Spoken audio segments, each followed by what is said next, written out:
Welcome to a new episode of Flowcast. Today we're going to Mexico City to meet Jorge Martínez Valderrama.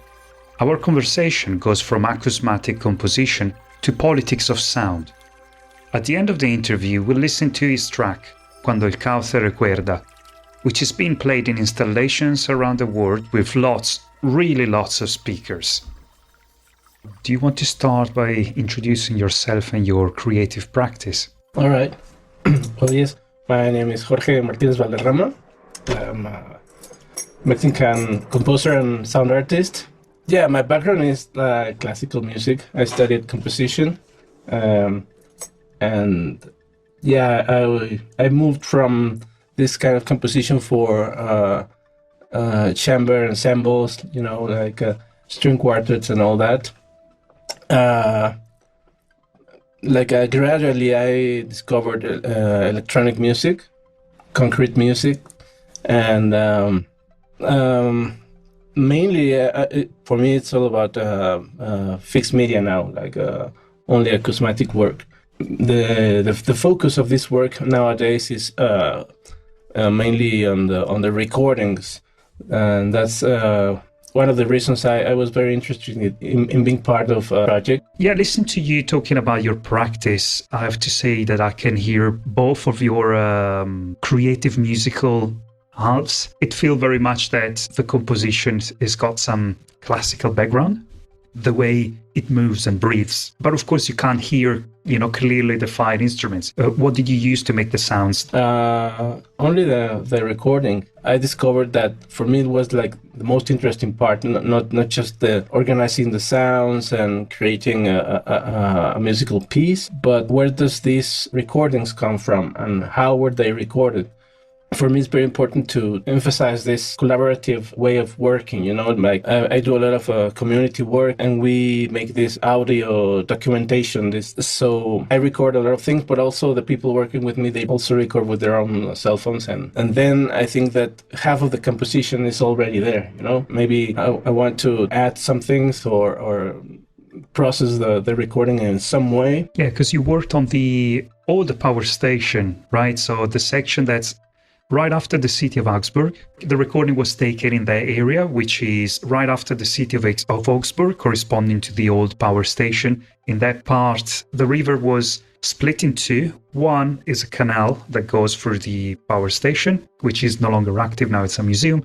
And the other half is just a normal river, and you can see it from the time-lapse videos how the channel is just a line. Whereas on the other side, you have the river, which is still constrained, but you can see it's moving, breathing. It's trying to get free of those two lines that are constraining. Exactly. So that's the section you've been working on, and the field recording was taken on the more natural half of the water course. And we found a family playing on the gravel, and there was this kid throwing pebbles in the water and shrieking in excitement, which I think it made it to the final composition, right? Yes, and that's exactly the narrative of the piece, of the acousmatic work.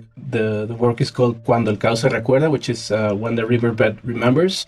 Yeah, I was trying to imagine like the water being processed for a long time and then finally remembering its own nature. And I think it was very interesting because yes, there was this soundscape with the sound of the water, but also the voices of the kids and all these sounds.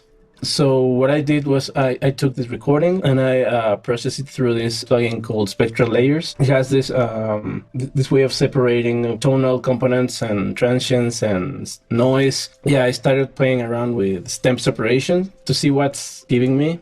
And it was very interesting that 2 or 3 of these new stems, they had a very interesting timbre quality, and it was like a very interesting perspective of removing other sounds and hearing little details that maybe they're not so recognizable in the whole thing.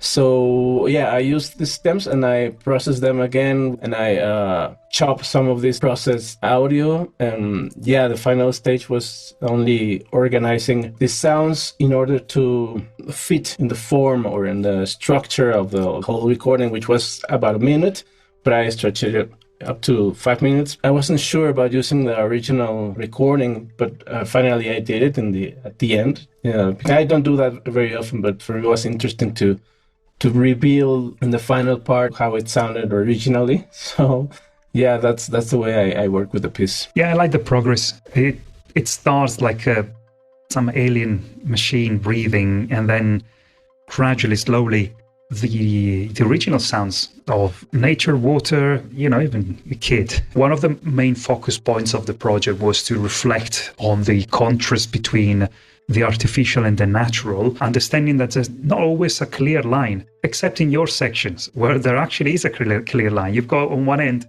the almost natural river, and on the other side you've got the river channel. So I wonder if you've considered any of that, or if you look at the time-lapse videos and you used any of this information when you were creating your compositions. Yes, yeah, that's actually some of these questions that I always have when I'm working with field recordings, because only taking one sound from its original context and put it next to some other sounds, you kind of lose the sense of what the sounds is. It was very interesting to reflect on that, because there are many pieces like it happens in concrete music that the sounds are, how you say, decontextualized? Yeah, maybe? I think so. Yeah, I normally say that it doesn't mean that it's correct. Yeah, when these sounds have been removed from their original context, you always wonder, is this synthesis? Is this electronic sound? Or is this a recording?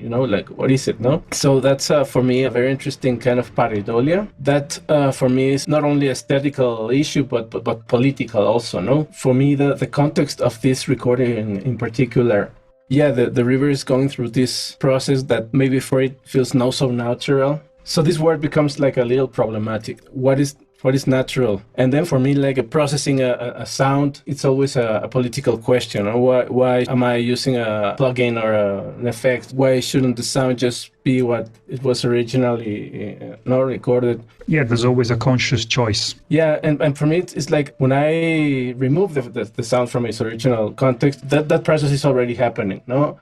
It's losing maybe its context. So in this case, technology doesn't necessarily have to remove something. It can just show another perspective. Yeah, that's very interesting that you mentioned politics, because that's the final piece of the puzzle. Because, we've got the scientific research, then we've got the sounds created by the artists like you. The next step would be to involve the policy making. Now, what are we going to do about this? How are we going to restore? What's the next steps? Yeah.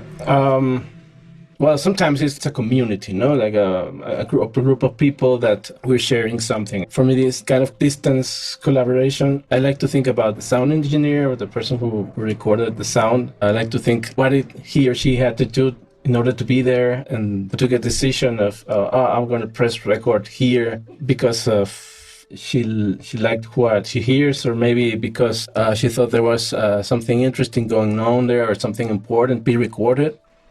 This is very important to me because years ago, when I was only interested maybe in the aesthetics of sound, I would go basically anywhere with my recorder and press record. No, but here in Mexico, there are some places that are problematic. You cannot just go anywhere, and it can be, not dangerous, but there's always some issues. Better to avoid. Yeah, there are lots of problems with water. The outside of Mexico City, in the Estado de Mexico, there are lots of... That's where you live, right? Yeah, I live in Mexico City, yeah. This was like a big thing for me years ago, and I had to really get into the politics, to study why it's not just that simple, to go with your camera or with your sound recorder. And I started to get very involved with ethics and sound ecology and politics, the way we use our listening to achieve something or to connect, but also to create something. For me, it was a very long process of learning how to do it properly, how to involve people, how to communicate, how to connect, how to make it somehow significant, not just the act of pressing record, but really listening and share and having a sense of why you're doing it. Right. And you say that you will take this to a live exhibition, right? Yeah, I'm being part of this seminary at the Facultad de Música de la UNAM. This semester seminar is about multi-channel audio. Recently, they opened this space in Los Pinos, which Los Pinos is where the president used to live, but the last president decided that he didn't want to live in Los Pinos. So Los Pinos became like a cultural space.